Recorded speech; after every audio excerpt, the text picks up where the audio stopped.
دنیا بننے سے پہلے جنات اور فرشتوں کی جگہ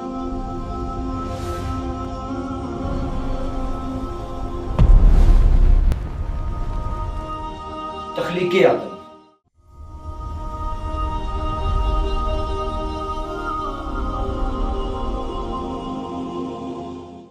السلام علیکم، میرا نام ہے رحمان اور آپ دیکھ رہے ہیں تاریخ کی کہانی تحقیق کے ساتھ۔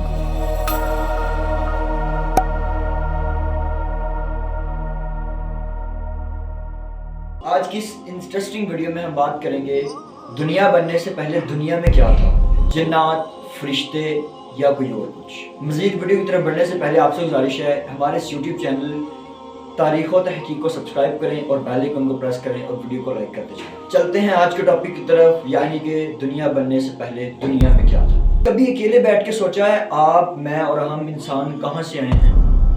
یہ دنیا کیسے آباد ہوئی؟ تاریخ کی کتابیں کھولیں تو ہمیں چند ہی ہزار سال نظر آتے ہیں، سائنسدانوں کی بات کریں تو وہ کوئی ہزار سال پیچھے لے چلتے ہیں۔ ان سب کے علاوہ ایک گہرا سچ ہے، وہ ہے اللہ تعالیٰ کا سچ۔ اللہ تعالیٰ قرآن مجید میں ارشاد فرماتے ہیں کہ یقیناً انسان پر زمانے میں ایک وقت ایسا بھی گزرا تھا کہ وہ کوئی شے نہ تھا۔ اس آیت سے پتہ چلتا ہے کہ ایک وقت ایسا بھی تھا کہ انسان کچھ نہ تھا۔ اب سوال یہ پیدا ہوتا ہے کہ انسان پھر آئے کہاں سے؟ آئیے تاریخ کے کئی سال پیچھے چلتے ہیں۔ یہ وہ دور تھا جب زمین نئی نئی پھل پھول رہی تھی۔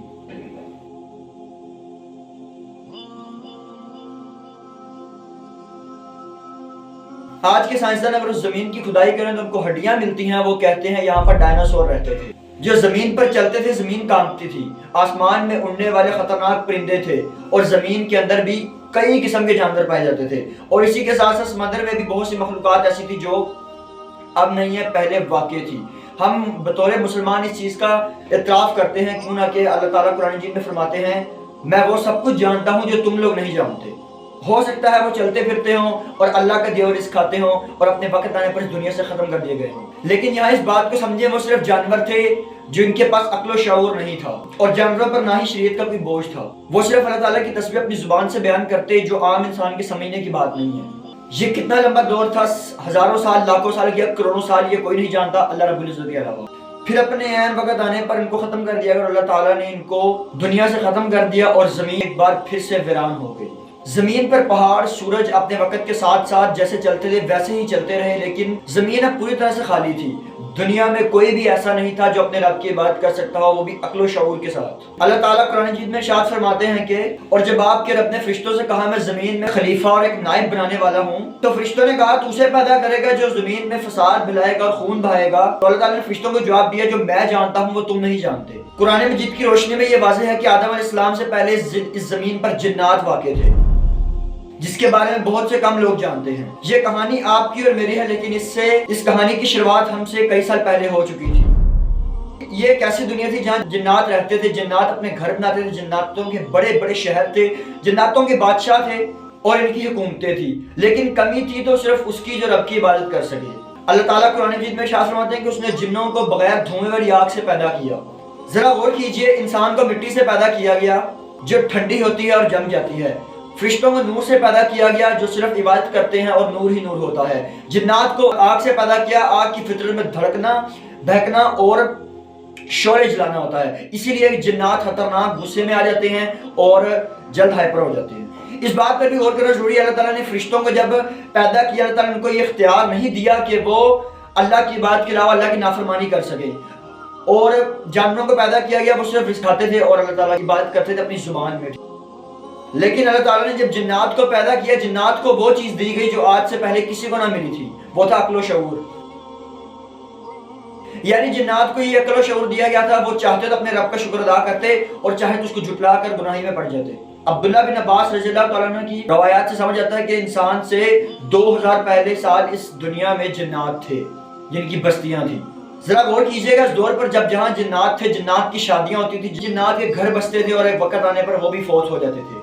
یا اس بات کے حوالے کیا جاتا ہے کہ جنات مرتے ہیں سوائے ابلیس کے جو شیطان ہے، باقی چھوٹے جنات فوت ہوتے ہیں جس طرح انسان فوت ہوتے ہیں۔ اس کا مطلب انسان جنات کی بھی قبریں ہوتی ہوں گی اور ان کا بھی وجود ختم ہوتا ہوگا۔ جنات کی جیسے جیسے نسل آگے بڑھی تو ان کے ساتھ ساتھ ان میں خواہشات بھی پیدا ہوئی، یہ علاقہ میرا ہے، یہ جگہ میری ہے، یہ جہاں سرداری میری چلے گی، یہاں فیصلہ میرا چلے گا۔ اتنا تنگ آیا کہ انہوں نے زمین میں فساد پھیلانا شروع کر دیا۔ اللہ تعالیٰ نے پھر آسمان سے فرشتوں کو نازل کیا جنہوں نے جنات کے ساتھ جنگ کا اعلان کیا، اور فرشتوں کی اس لڑائی میں جنات کو بری طرح شکست ہوئی اور وہ ڈر کر بھاگ گئے، کچھ جزیروں میں چھپ گئے، کچھ سمندروں کی طرف بھاگ گئے۔ یہی وجہ ہے کہ آج کل جنات کا بسیرا بھی انہی علاقوں میں دکھایا جاتا ہے۔ ابلیس جس کا نام عزازیل ہے، کچھ روایات کے مطابق اس نے خود کو اس فساد سے رنگ رکھا اور اللہ تعالیٰ کی عبادت میں مصروف رہا اور فرشتوں میں مقبولیت حاصل کر، لیکن ابلیس کی آزمائش ابھی باقی تھی۔ اب یہاں وہ وقت آتا ہے جس کا فیصلہ اللہ تعالیٰ نے ازل سے کر رکھا تھا، وہ لمحہ جس نے کائنات کی تصویر ہی بدل دی۔ اللہ تعالیٰ نے قرآن مجید میں ارشاد فرمایا، اس نے فرشتوں کو اکٹھا کیا اور ایک ایسا اعلان کیا جس سے فرشتے حیران رہ گئے۔ اللہ تعالیٰ نے ارشاد فرمایا، میں زمین پر بے شک ایک خلیفہ، ایک نائب بنانے والا ہوں۔ فرشتوں نے جب یہ سنا تو وہ ڈر گئے اور سمجھ گئے، کیونکہ نائب اور خلیفہ کا مطلب جس کو مکمل اختیار دیا جائے۔ وہ جنات کی کہانی سے اچھی طرح واقف سے اپنے رب سے ڈرتے ہوئے اور نرم لہجے سے سوال کیا، اے اللہ تو اس کو پھر سے پیدا کرے گا، خلیفہ بنائے گا جس نے زمین میں پہلے سے فساد پھیلایا اور خون بہایا؟ اللہ تعالیٰ نے فرمایا، جو میں جانتا ہوں وہ تم نہیں جانتے، کیونکہ اللہ تعالیٰ جانتے تھے کہ فساد پھیلانے والے ہوں گے، لیکن اس میں اللہ تعالیٰ کی عبادت کرنے والے بھی ہوں گے، جیسے شہداء ہو گئے، صحابہ کرام ہو گئے، یا انبیاء وغیرہ یا نیک بندے۔ اور پھر یوں فرشتوں کے اس خدشے کے بعد اللہ تعالیٰ نے آدم علیہ السلام کو پیدا کیا اور انہیں علم دیا اور انہیں وہ شعور دیا جو جنات کے پاس بھی نہیں تھا، اور فرشتوں کو کہا اس کو سجدہ کرو۔ سب نے سجدہ کیا سوائے ایک کے جو اپنی عبادت کے غرور میں مارا گیا، وہ کوئی اور نہیں، وہی ابلیس تھا، شیطان۔ اس نے یہ تکبر کیا کہ میں آگ سے بنا ہوں، میں اس سے اعلیٰ ہوں، یہ مٹی کا بنا ہے، میں اس کو سجدہ کیوں کروں؟ اپنی سے نافرمانی کی وجہ سے اللہ نے اس کو جنت سے نکال دیا اور دنیا میں بھیج دیا۔ دنیا میں انسان سے پہلے کی یہ کہانی ہمیں صرف یہ تاریخ کے کچھ سال پیچھے نہیں لے کے جاتی، بلکہ یہ بتاتی ہے اللہ تعالیٰ نے جنات کو ختم کر کے یہ زمین ہمیں سونپی، بے شک اس زمین پر ہم اللہ کے خلیفہ ہیں۔